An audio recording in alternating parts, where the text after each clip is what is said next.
Welcome to the Global Volatility Summit. It's good to see many new faces. I saw a few familiar faces. And with your input and feedback, we challenge ourselves to improve upon the summit each year. We hope you'll find today to be innovative, distinctive, to challenge your thoughtfulness and questions around volatility.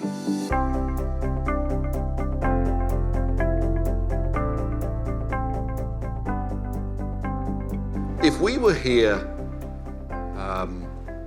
3 months ago, 3.5 months ago, post-US election,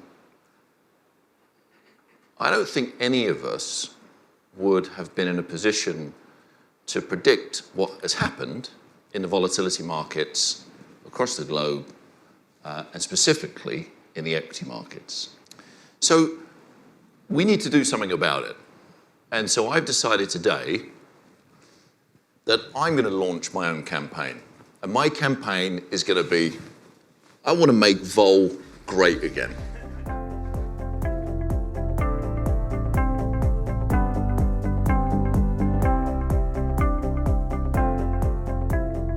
I think we cannot underestimate the fact that for the past 5 years, we've been in this nice la-la land fueled by massive amounts of quantitative stimulus. And it's mostly rhetoric, because since 2013 we're talking a great game about raising interest rates. But I would look forward indeed to not as much rate in this announcement, but indeed it's the language around it. The rest of the major economies globally are still sort of deep into their quantitative easing cycle and well behind the economy of the US. So given that, and given that it's really long rates are much more correlated on a global basis versus the short rates, which can vary a lot in economies, our base view is that the 10-year, for example, in the US stays at pretty moderate levels. Just saying that vol is low because everybody's selling it, including these large pension plan. But then why on earth is that premium still high? Implied versus realized.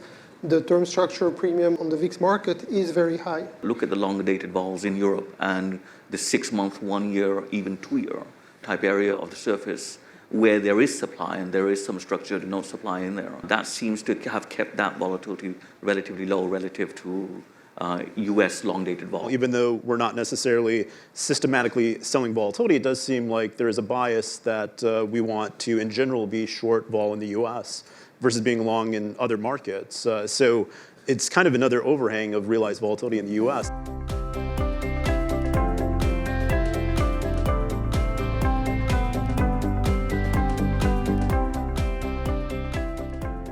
As a basis, we don't believe in doing trades that have a negative expected return.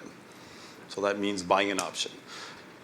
What we believe in is portfolio construction and putting a lot of RV trades together that look like an option, but don't have the negative theta associated with them. Volatility has been a topic of great interest to our group because we believe that there's sort of this complexity. It's sort of like the places where there's the least amount of efficiency, I think, is the areas where there's the greatest opportunity to capture what everybody calls alpha. And a lot of times it's just a risk premium in volatility. US equities, if you look at from valuation point of view, is expensive. Credit spreads, they're as tight as they've always been. High yield looks expensive. Interest rates also have been low, and you've got Fed tightening cycle coming. So it's like on the other side, right, we all have liabilities, right? That's how we have assets to invest. So how do you generate enough returns so that you meet your liability hurdle? And then what you do is you start getting into alternative assets.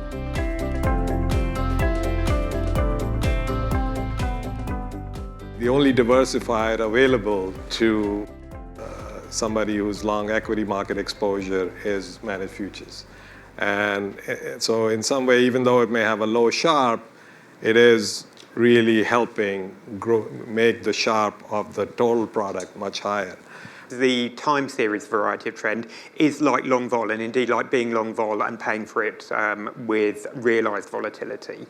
In some sense, if you're trading trend, you're buying as an asset goes up, you're selling as the asset goes down. It's very much like replicating an option, and indeed in some more formal ways, actually like owning a look-back straddle.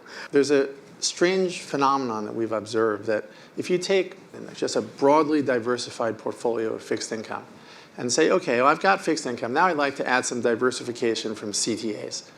What one finds is that there's no improvement in the portfolio.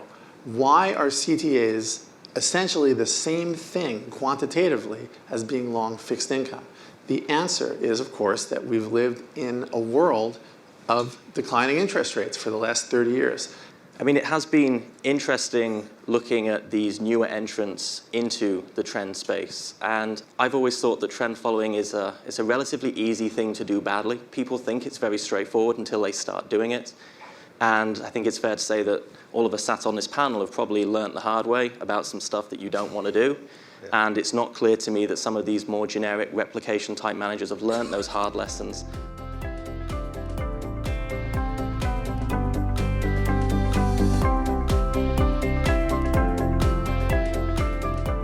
Now, volatility has become really the central feature of our times.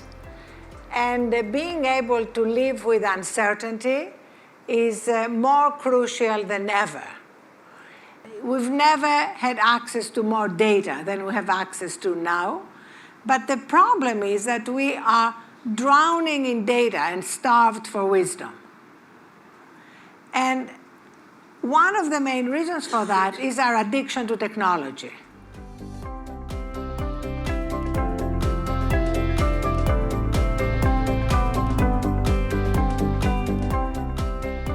So one thing that we've been spending a lot of time thinking about inflation. If this kind of reflationary environment, if you look at a lot of the potential outcomes, often are very inflationary. The probability of upside inflation is a lot higher today than it has been in some period of time, we would say. I would say that over the last few years, we've made a big push to get people, particularly our client base, to invest in CTAs, to get momentum into these what are typically heavy equity-dominated portfolios. That is one of the most obvious first moves that you could make, would be to sort of balance some of those equity vectors with CTAs. Within risk premium, one has to actually look at what are they actually getting. And I think it's important, obviously, not only look at the research of the group that you're buying the products from in terms of ability to model, whether they actually, if they're doing a multi-asset portfolio, whether they actually have a fixed income background or an equity background. I've seen many quant firms kind of come out without specific history and background to the asset classes. That's a problem.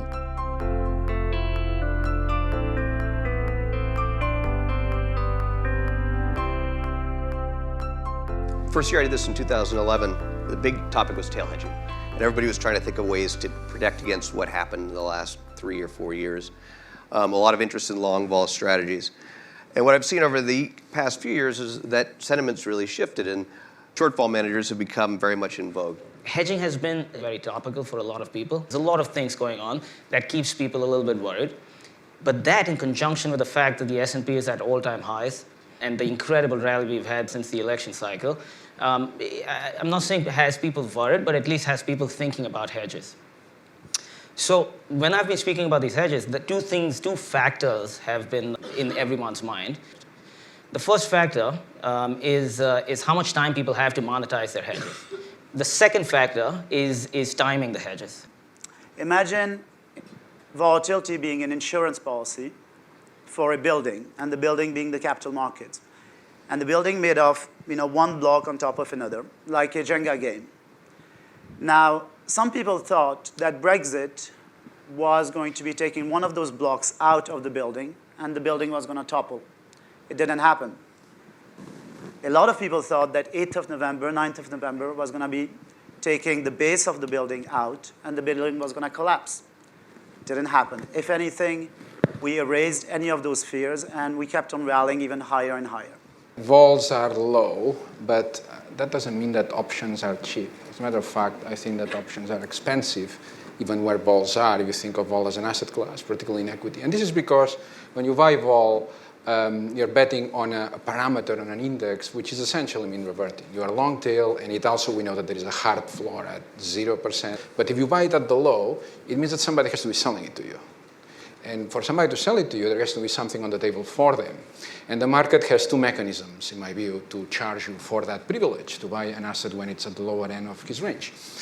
The first one is that if you buy vol and you delta hedge it, meaning that you're buying the vol in itself, you are going to basically pay a premium for the implied versus realized, and that spread will be bigger when the vol level is lower because you have to incentivize somebody to sell the vol to you.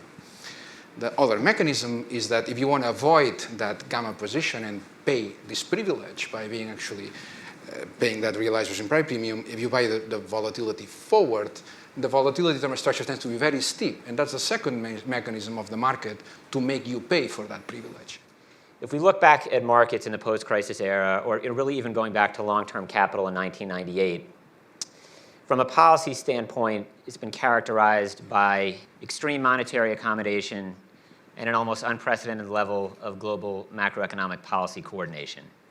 Yet, in spite of those policies, or perhaps some would argue because of those policies, it's been a time of generally large deflationary pressure on markets. There's been a lot of discussion today about where vols are and so forth. From my standpoint, we have a 90-plus year model on U.S. equity indices. I don't think vols are necessarily cheap. I've been hearing this argument for several years. I know it's cost dearly to a lot of investors and a lot of fund managers to maintain that constant long vol exposure.